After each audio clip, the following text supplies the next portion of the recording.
choosing to be a social entrepreneur, I feel fits into choosing to be an empowered citizen.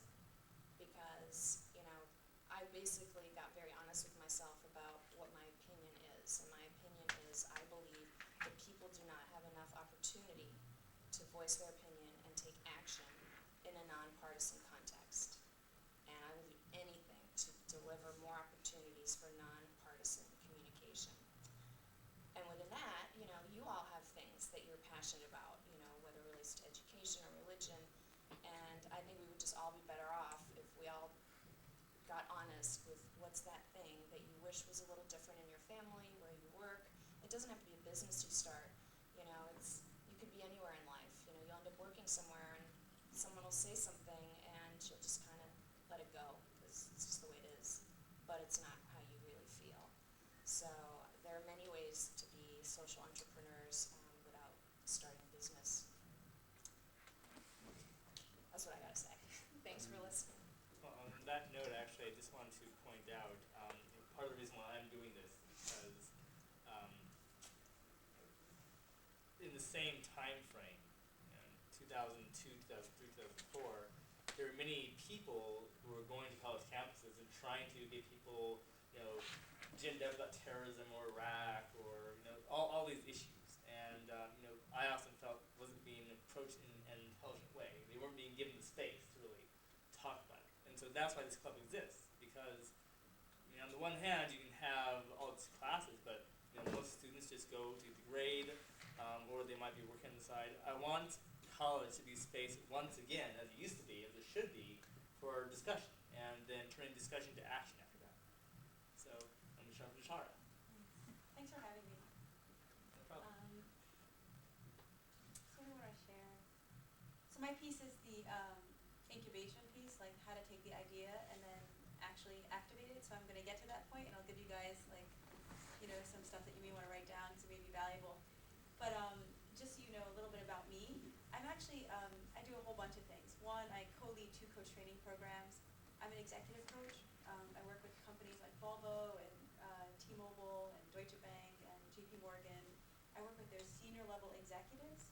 So these people are already great, and I'm getting them to exactly where they want to be. And I do everything from like work-life balance to, helping them be a better parent, to helping them make managing director. And just so you know, so what inspires me, because I love what you said, I'm Puerto Rican. Most people don't guess that. I grew up in the projects.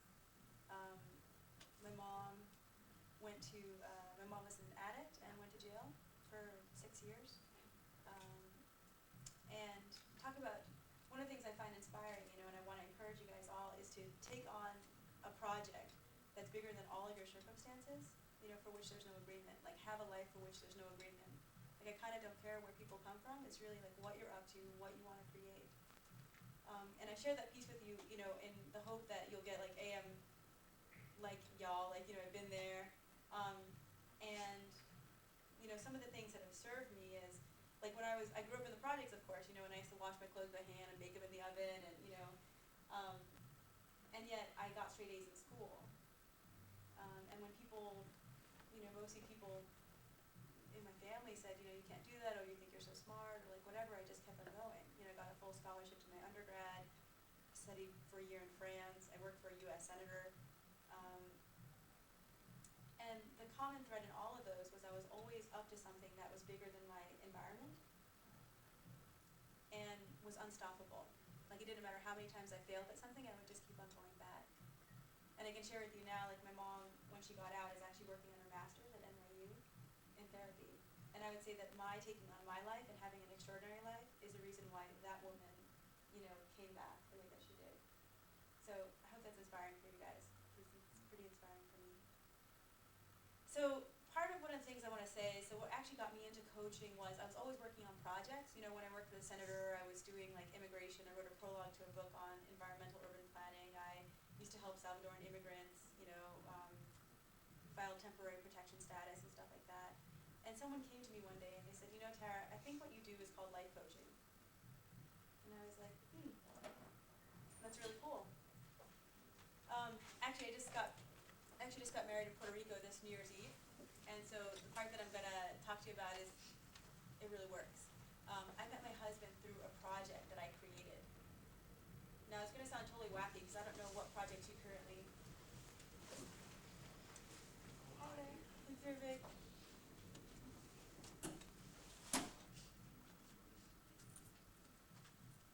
So, I want you guys to think about any project that you might have. One of the first, like any goal or any objective that you want to achieve, one of the first things I recommend is coming up with what you want to accomplish and by when.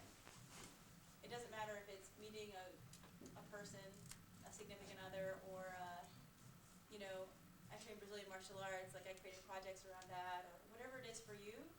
You know, maybe there's a political endeavor that you want. Like actually come up with what you want and then declare by when. For my husband, I said to myself, I'm gonna meet a guy who meets 90% of my conditions of satisfaction by September 7th. What, say that again? 90% of your conditions of satisfaction. Yeah. So I said, I'm gonna meet a guy who meets 90%. And believe me, I was dating Smurfs before, or as my girlfriends called them, potatoes.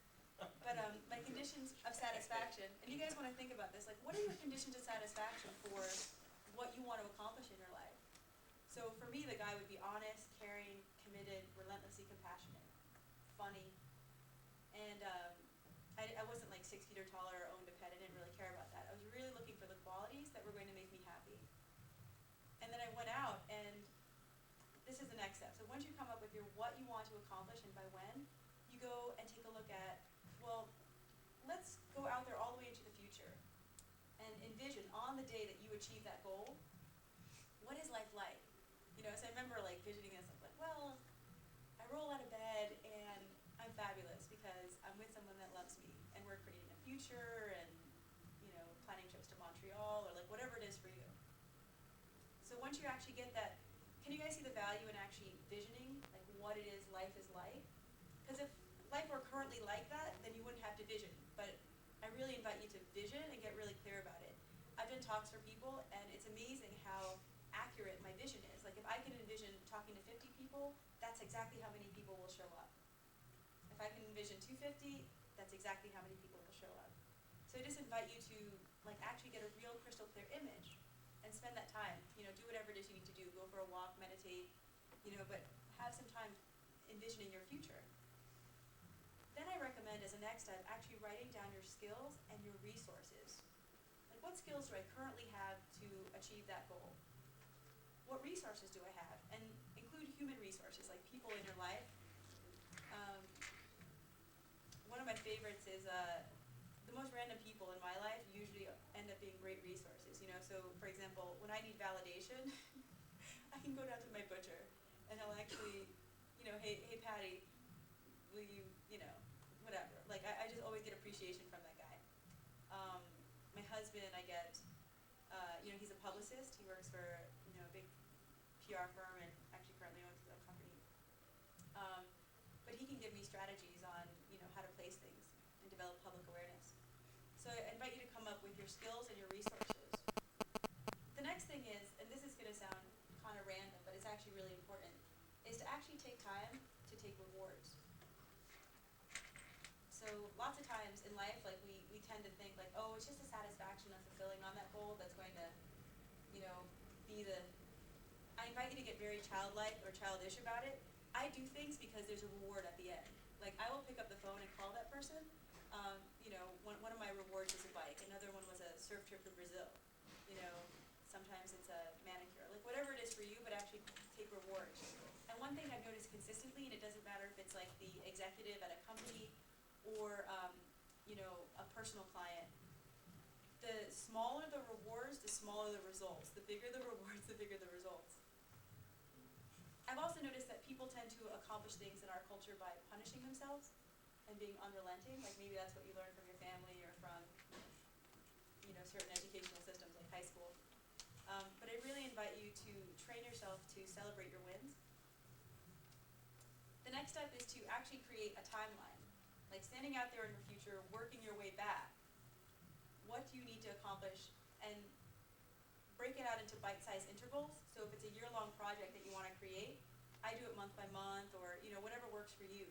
But you want to start training yourself like an athlete. I do triathlons.